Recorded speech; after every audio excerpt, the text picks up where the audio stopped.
Doctor صاحب ہمارے معاشرے میں عمرہ کرنے والے لوگ بہت زیادہ ہیں، حج کرنے والے لوگ بہت زیادہ ہیں، روزہ رکھنے والے لوگ بہت زیادہ ہیں، نیکیاں کرنے والے لوگ بہت زیادہ ہیں. لیکن اگر ہم اس کی الٹ سائڈ پہ دیکھیں، اگر ہم اس کی دوسری طرف دیکھیں تو اخلاق میں ہماری قوم سب سے گری ہوئی ہے. ملاوٹ ہے، دو نمبری ہے، رشوتیں ہیں، ہر دو نمبر کام ہمارے ملک میں ہو رہا ہے، فراڈ ہے. تو یہ ہم اسے کس طرح سے بہتر کر سکتے ہیں؟ بہت اچھا سوال ہے آپ کا، اور اس کے اوپر بڑے ہی درد دل سے کہنا پڑتا ہے کہ اکثر درد دل والے لوگ کہتے ہیں کہ اگر آپ نے اسلام دیکھنا ہے تو یورپ میں چلے جاؤ، کہ وہ لوگ بات کے سچے ہیں، عہد کے پکے ہیں، اپنی ڈیوٹیز کو جو ہے وہ صحیح سر انجام دیتے ہیں، اور اگر مسلمان دیکھنے ہیں تو یہاں آ جائیں. علامہ اقبال نے اس کے اوپر شعر کہا تھا: لیگے تسلیس کے فرزند میراث خلیل، خشت بنیاد کلیسا بن گئی خاک حجاز. مطلب کہ جو عیسائی ہیں، یہودی ہیں، وہ اسلام کی اخلاقی تعلیمات کو لے کے وہ اب بہت آگے جا چکے ہیں، ٹھیک. اور ہماری چیزیں ہیں میراث خلیل ہے. ہم میراث خلیل مطلب ہمارے پاس تھی، قرآن حدیث ہمارے پاس ہے، لیکن عمل کر کے وہ لوگ بہت زیادہ آگے چلے گئے. فارسی کا شعر ہے یہ. کینیڈا میں عمر لا چلتا ہے. کیا مراد اسے؟ عمر لا، انہوں نے نام ہی یہ رکھا ہے، نام نہیں چینج کیا انہوں نے، اس کو کہتے ہیں عمر لا. مطلب جو بوڑھے لوگ ہوتے ہیں ان کے ساتھ ایسا کرنا ہے، بچوں کے ساتھ ایسا کرنا ہے، یہ معاملہ کرنا ہے. اس کی وجہ کیا ہے؟ اس میں ہم لوگ چونکہ ہمارا جو معاشرہ ہے پہلے ہندو تھے، ہندوؤں کا کلچر فارمیلٹیز ان کے اندر بڑی ہیں، عقیدہ صرف وہ توہم پرستی بہت زیادہ ہے.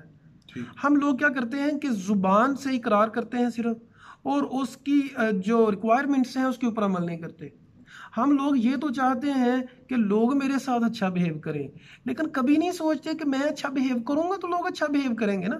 ٹھیک ہوگا. مطلب لوگ پاگل تو نہیں ہیں کہ میں تو ان کے ساتھ برا کرتا رہوں اور وہ میرے ساتھ اچھا کریں. تو ہمیں سب سے پہلے اپنے اندر سے منافقت کو ختم کرنا ہوگا کہ ہماری یہ ڈیمانڈ کہ میری کوئی عزت کرے لیکن میں نہ کروں، مجھ سے کوئی اچھے طریقے سے بات کرے بٹ میں نہیں کروں، لوگ مجھے عزت دیں بٹ میں نہیں دوں، لوگ مجھے گفٹ دیں، تحفہ تحائف دیں، افطاریاں کروائیں، میری دعوتیں کریں بٹ میں کچھ نہیں کروں. لوگ اپنے آپ کو بدلیں، میں نہ بدلوں. ٹھیک ہو گیا. اخلاق کے حوالے سے اللہ کے نبی صلی اللہ علیہ وسلم کی کوئی حدیث بتا دیں کہ اپنے اخلاق کو کس طرح سے بہتر کیا جائے. آج کل رمضان میں بھی لوگ بڑے روڈ ہیں، لوگ جو ہے نا وہ ماتھے پہ ان کے جو ہے وہ رنکلز پڑے ہوتے ہیں، آپ سے صحیح طرح سے بولتے نہیں ہیں، صحیح طرح سے ملتے نہیں ہیں، سلام نہیں لیتے ہیں. تو یہ جو اخلاق ہے اسے کس طرح سے بہتر کیا جائے؟ نبی کریم صلی اللہ علیہ وسلم نے فرمایا: بعثت لأتمم مکارم الاخلاق، مجھے اس لیے بھیجا گیا ہے کہ میں اخلاق کو مکمل کر دوں. اخلاق، نبی صلی اللہ علیہ وسلم نے فرمایا کہ انسان حج کر کے، عمرے کر کے اتنا مقام حاصل نہیں کرتا جتنا اخلاق سے مقام حاصل کرتا ہے. نبی کریم صلی اللہ علیہ وسلم نے فرمایا سب سے زیادہ جو وزنی قیامت والے دن ہوگا وہ اخلاق ہوگا. با اخلاق انسان جو ہے آگے جائے گا. نبی کریم صلی اللہ علیہ وسلم کے سامنے دو عورتوں کا نام لیا گیا، کہا ایک روزے رکھنے والی، زکوٰۃ دینے والی، حج کرنے والی، صوم و صلات کی پابند، لیکن اخلاق کی بری ہے. ایک جو عورت ہے وہ صوم و صلات کی اتنی پابند نہیں ہے جتنی وہ ہے، لیکن اخلاق کی بڑی اچھی ہے. فرمایا وہ عورت بہتر ہے جو اخلاق کی اچھی ہے، صوم و صلات کی اتنی پابند نہیں ہے. ٹھیک ہو گیا. تو اخلاق جو ہے اپنا اخلاق بنا، مثل شجر بنا کر، جو تجھے پتھر مارے اسے ثمر عطا کر. ٹھیک ہو گیا. رمضان کے حوالے سے ایک اور سوال ہے کہ جی رمضان کے دوران اگر آپ کی کسی سے لڑائی ہو جاتی ہے، آپ کو گالیاں وغیرہ دے دیتے ہیں، تو اس کا کیا نقصان ہے؟ بہت اچھا سوال ہے آپ کا احمد صاحب، ماشاءاللہ بہت ہی ریلیٹ کیا آپ نے اخلاق سے بھی، رمضان کے ساتھ بھی، اور یہ ہمارے بازاروں میں عام چل رہا ہوتا ہے. اللہ اکبر کبیرہ. ایک تو وہ حدیث یاد رکھیں کہ نبی کریم صلی اللہ علیہ وسلم نے فرمایا جس نے نہ جھوٹ چھوڑا اور نہ جھوٹ کے اوپر عمل کرنا چھوڑا، فَلَيْسَ لِلَّهِ حَاجَةٌ أَن يَدَعَ طَعَامَهُ وَشَرَابَهُ، اللہ کو کوئی ضرورت نہیں ہے کہ وہ کھانا پینا چھوڑ دے. اللہ کے پاس کوئی رزق کی کمی تھوڑی ہے کہ کھانا پینا چھوڑ دو تم. یہ ہماری ٹریننگ، یہ ہمیں یہ سیشن اس لیے نہیں ہے کہ یہ جو رمضان کا ہے کہ اللہ کے پاس رزق نہیں ہے تو بھوک ہڑتال کرو، کھانے کوئی ضرورت نہیں ہے اللہ کو اس کے روزوں کی۔ نبی کریم صلی اللہ علیہ وسلم نے تو یہ سکھلایا اپنے ماننے والوں کو، فرمایا کہ جب تم میں سے کوئی لڑائی کرتا ہے، جھگڑا کرتا ہے، تو کوئی گالی دیتا ہے تمہیں، تم کہو میں نہیں دے سکتا کیونکہ میں مسلمان ہوں، انی صائمن، میرا منہ بندھا ہوا ہے، میں روزے سے ہوں۔ ویسے تو عام حالت میں گالی نہیں دینی، لیکن روزے کی حالت میں چونکہ ٹریننگ ہے تو بہت زیادہ ہمیں خیال رکھنا چاہیے، کیئرفل رہنا چاہیے کہ گالی نہ دیں۔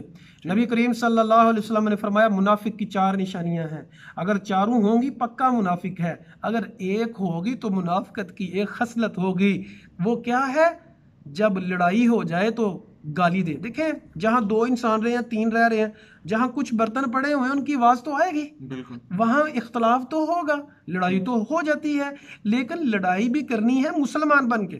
ٹھیک ہوگا، مطلب ٹائم کم ہے، باقی 3 بھی بتا دیں، 4 ہیں اور 4 میں سے ایک ہی ہے۔ جی فرمایا کہ جب بات کرتا ہے جھوٹ بولتا ہے، جب امانت دی جاتی ہے خیانت کرتا ہے، جب وعدہ کرتا ہے مخالفت کرتا ہے، جب لڑائی ہو جائے تو گالیاں دیتا ہے۔ ٹھیک ہو گیا۔ آخری سوال ذرا جلدی سے تراویحوں کے حوالے سے، کافی سارے لوگ جو ہیں وہ یہ پوچھ رہے تھے کہ تراویح ہم اگر نہیں بھی پڑھتے، کئی لوگوں کو کام ہوتے ہیں، مس ہو جاتی ہیں، تو وہ گناہ میں شامل تو نہیں ہوتا؟ یہ تراویح پڑھنا فرض نہیں ہے، جو تراویح نہیں پڑھے گا اس کو ایک ذرا بھی گناہ نہیں ہے، لیکن یہ ہے کہ اس کا ثواب ہے۔